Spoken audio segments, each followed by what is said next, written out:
दिल्ली के जंतर मंतर पर चल रही किसान संसद की वजह से कई सड़कों पर ट्रैफिक जैम हो गया, जिसने लोगों की मुश्किलें बढ़ा दी। जंतर मंतर के प्रदर्शन को देखते हुए पुलिस ने दिल्ली की कई सड़कों पर बैरिकेडिंग कर दी और उन रास्तों से गुजरने वाली गाड़ियों की तलाशी भी ली गई। पुलिस की इस सख्ती से दिल्ली के गाजीपुर बॉर्डर पर भी गाड़ियों की रफ्तार धीमी हो गई। अपने घरों से दफ्तरों के लिए निकले कई लोग इस जैम में परेशान नजर आए। सर, आपको कितनी परेशानी हो रही है, आप बताइए। बहुत परेशानी होती है। जहाँ हम लोग 9:30 बजे निकलते हैं, वहाँ 8 बजे घर से निकलना पड़ता है। दिल्ली के ITO इलाके का हाल तो और भी बुरा रहा। वहाँ सुबह से लेकर दिन के वक्त लंबा जैम लगा रहा, जिसमें सभी गाड़ियां रेंगती नजर आईं। वाहनों की भी चेकिंग की जा रही है, जगह जगह बैरिकेड लगे हुए हैं, जिसकी वजह से दिल्ली में जगह जगह जाम देखा जा रहा है। किसान आंदोलन के केंद्र सिंघू बॉर्डर पर भी सड़क की एक लेन पूरी तरह गाड़ियों से पटी हुई दिखी।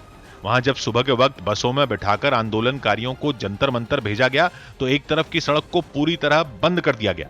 सौभाग्य की एक बात है कि 26 जनवरी को किसान संगठनों के ट्रैक्टर मार्च के नाम पर दिल्ली में जो अंधेर गर्दी मची थी, उससे दिल्ली पुलिस जंतर मंतर पर किसानों के प्रदर्शन के दौरान सुरक्षा में कोई कसर नहीं छोड़ना चाहती, जिसकी वजह से दिल्ली बॉर्डर और जंतर मंतर की तरफ आने जाने वालों की जिंदगी दुश्वार हो चुकी है। और ये दिक्कत अभी संसद के मॉनसून सत्र तक दूर भी नहीं होने वाली, क्योंकि किसान संगठन तब तक जंतर मंतर पर अपनी संसद चलाने का ऐलान कर चुके हैं।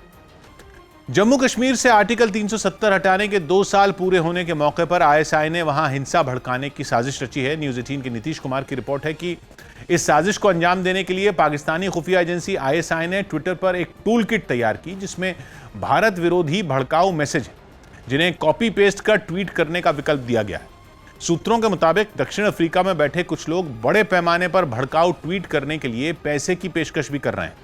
इस प्रोपेगेंडा के जरिए ISI कश्मीर मुद्दे पर भारत की छवि खराब करने की कोशिश में।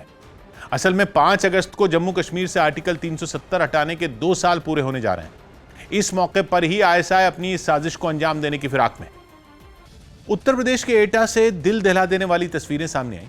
वहां जमीन पर कब्जे का विरोध करने पर जमकर मारपीट और पथराव किया गया। आरोप है कि कुछ लोगों ने एक परिवार की जमीन पर कब्जा करने की कोशिश की, लेकिन वो परिवार उस जमीन के लिए उनसे भिड़ गया, जिसके बाद उन लोगों ने पत्थर बरसाने शुरू कर दिए। उनके हाथों में डंडे भी दिखाई दिए। उनमें एक बुजुर्ग भी नजर आए जो उस परिवार पर हमला करने में पीछे नहीं थे।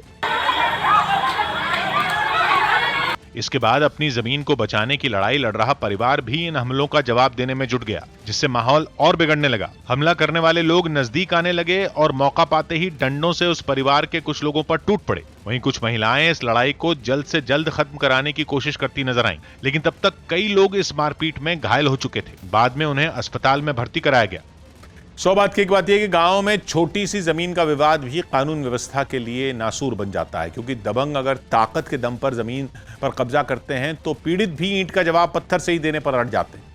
जबकि दबंगों और गुंडों से निपटने के लिए ही थाने और पुलिस चौकियां खुली हैं। शिल्पा शेट्टी के पति राज कुंद्रा को मुंबई की निचली अदालत से झटका लगा। न्यूज़ 18 के विवेक गुप्ता की रिपोर्ट है कि मुंबई की निचली अदालत ने राज कुंद्रा को 27 जुलाई तक पुलिस हिरासत में भेज दिया। इससे पहले राज कुंद्रा को 3 दिनों के लिए पुलिस हिरासत में भेजा गया था। अश्लील फिल्में बनाने और उन्हें ऐप के जरिए दिखाने के मामले में राज कुंद्रा की मुश्किल बढ़ती जा रही है। इस पूरे मामले में मुंबई पुलिस ने यह चौंकाने वाली जानकारी दी कि राज कुंद्रा एक बहुत बड़ी इंटरनेशनल डील करने वाले थे, जिसमें 100 से ज्यादा पॉर्न वीडियो करीब 9 करोड़ रुपए में बेचे जाने थे। हालांकि यह खबर भी सामने आई कि राज कुंद्रा जांच में पुलिस का सहयोग नहीं कर रहे हैं और इस बात पर अड़े हैं कि उन्होंने कभी भी कोई अश्लील फिल्म नहीं बनाई। इस बीच राज कुंद्रा की गिरफ्तारी के खिलाफ उनके वकील ने बॉम्बे हाईकोर्ट में अर्जी भी दाखिल कर दी, लेकिन अब उनकी पत्नी शिल्पा शेट्टी भी जांच के दायरे में आ गई। न्यूज़ 18 के विवेक गुप्ता की रिपोर्ट है कि आरोपी राज कुंद्रा की पुलिस हिरासत बढ़ने के साथ ही क्राइम ब्रांच की टीम उनके घर पहुंची और उनकी पत्नी शिल्पा शेट्टी से 2 घंटे तक पूछताछ की।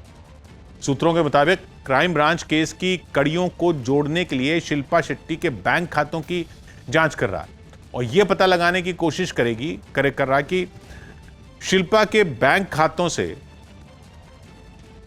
पैसों का लेन देन हुआ है या नहीं।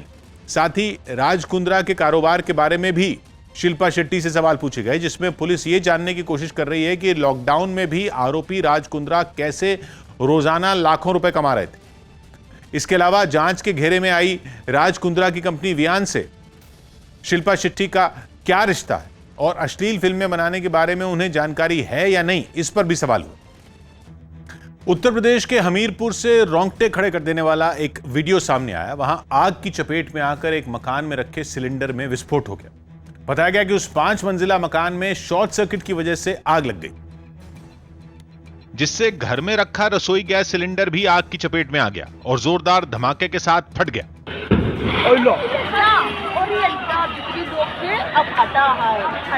इससे पहले उस घर से धुआं निकलता दिखाई दिया। आग को देखकर आसपास मौजूद लोग भी वहां इकट्ठा हो गए, लेकिन तभी मकान के अंदर रखे सिलेंडर में विस्फोट हो गया। धमाका होते ही वहां मौजूद लोगों में भगदड़ मच गई। सिलेंडर फटने के साथ ही वहां से जबरदस्त लपटें भी उठती दिखाई दी। हालांकि वहां मौजूद दमकल कर्मियों ने कई घंटे की मेहनत के बाद आग को किसी तरह बुझा लिया, लेकिन इस हादसे में कई लोग घायल हो गए, जिन्हें अस्पताल में भर्ती कराना पड़ा।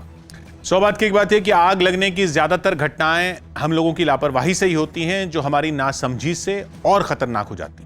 क्योंकि बताया गया कि हमीरपुर में आग बिल्डिंग के सबसे निचले हिस्से में दुकान में शॉर्ट सर्किट से लगी, जिसे दुकान में काम करने वालों ने पानी डालकर बुझाने की कोशिश की, जबकि बिजली की तार से निकली आग पानी से बुझती नहीं बल्कि और भड़क जाती।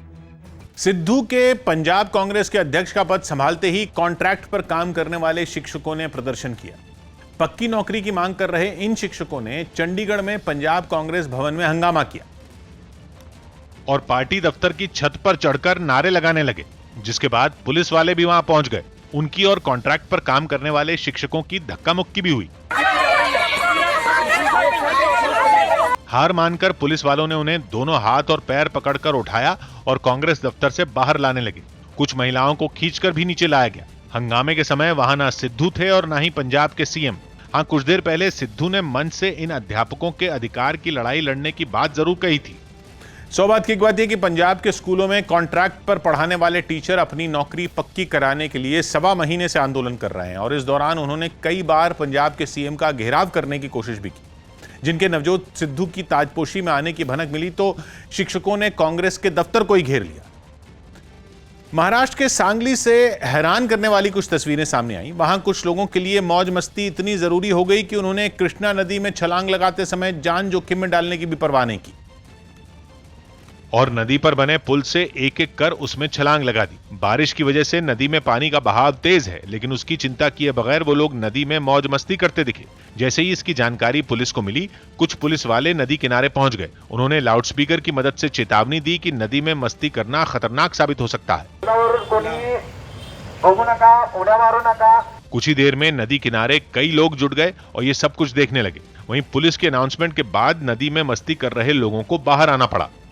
सौभाग्य की एक बात है कि बहादुरी और बेवकूफ़ी में बहुत महीन फर्क होता है, जिसे मस्ती में चूर सनकी लोग अक्सर भूल जाते हैं। वरना सांगली के इन युवकों को अच्छी तरह मालूम है कि मानसून में उफान मारती कृष्णा नदी की धार में कूदना जानलेवा हो सकता है, क्योंकि पानी में अगर शरीर किसी पत्थर से टकराया तो अच्छे खासे गोताखोरों की भी खैर नहीं है। और कृष्णा नदी तो वैसे भी हर साल सांगली के गाँव में घुसकर लोगों की जान ले लेती। भारी बारिश की वजह से मध्य प्रदेश के कई शहरों में हालात बिगड़ गए। मौसम विभाग ने अनुमान लगाया था कि जुलाई के आखिरी हफ्ते में मध्य प्रदेश में खूब बारिश होगी। देर रात हुई तेज बारिश के बाद वो अनुमान सही होता दिखा। कई शहरों में तो इतनी बरसात हुई कि लोगों के लिए आफत बन गई और जगह जगह भरा पानी उनके जी का जंजाल बन गया। टीकमगढ़ की हालत देखकर तो ऐसा लगा कि वो शहर नहीं समंदर है। वहां कोतवाली, लोगों के घर और सड़कें, सब जगह पानी भर गया। वहां की निवाड़ी कोतवाली में तो इतना पानी भर गया कि आना जाना दुश्वार हो गया। एक ऑटो काफी देर तक उसमें फंसा रहा, जबकि एक बाइक वाले को पानी से निकलने में खूब पसीना बहाना पड़ा। बारिश से पहले दावा किया गया था कि पानी निकलने की व्यवस्था की गई है, लेकिन बारिश ने उन दावों की सच्चाई सामने ला दी और जगह जगह भरे पानी ने प्रशासन की तैयारियों के दावे की बखिया उधेड़ दी।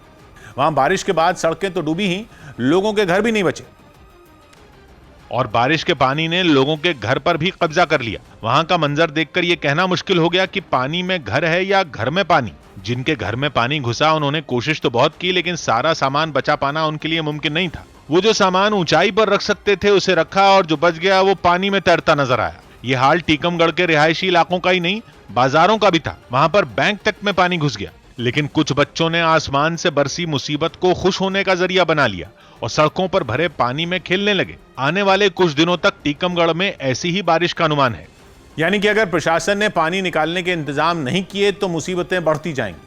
परेशानी केवल टीकमगढ़ में नहीं है, दमोह और छिंदवाड़ा में भी है। जब भी तेज बारिश होती है तो दमोह के नाले उफान पर आ जाते हैं और नाले का पानी डराते हुए सड़कों पर बहने लगता है। पानी की धार तेज होती है, इसलिए जो भी इससे गुजरा वो जान पर खेलकर आगे बढ़ा। जो लोग पानी की लहरों को पार करने पैदल निकले वो तो एक दूसरे का सहारा लेकर किसी तरह किनारे पहुंच गए, लेकिन बाइक पर चलने वालों के लिए यह आसान नहीं था। उन्होंने जानते बूझते खतरा मोल लिया, जिन्हें देखकर ऐसा लगा कि वो कुदरत से लड़ाई करने के मूड में है, क्योंकि वो उफनती लहरों के बीच बाइक लेकर उतर गए और आगे बढ़ने लगे। कुछ लोग निकल गए तो कुछ फंस गए, जिनकी आसपास मौजूद लोगों ने मदद की। छिंदवाड़ा में तो सांसद नकुल नाथ को छोड़ने जा रही गाड़ी ही नाले के पानी में फंस गई, जिसे आसपास के गांव के लोगों की मदद से निकाला गया। बुरहानपुर में भी ताप्ती नदी के बढ़ते जलस्तर ने लोगों को परेशान कर दिया।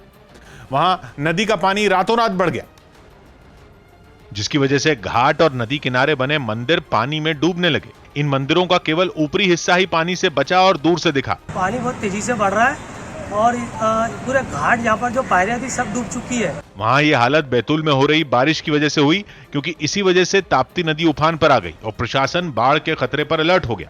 सौभाग्य की एक बात है कि मध्य प्रदेश सतपुड़ा और विंध्य की पहाड़ियों से घिरा है। जहां बारिश होती है तो शहरों और गांवों में आबादी वाले इलाके तक झील में तब्दील हो जाते हैं और बीते दिन से ही वहां के 3/4 इलाकों में मूसलाधार पानी बरस रहा है, जिसकी चेतावनी रेड अलर्ट के तौर पर मौसम विभाग ने एक दिन पहले ही जारी कर दी थी। और अभी पूरे मध्य प्रदेश में अगले 24 घंटे तक भारी बारिश का रेड अलर्ट जारी है।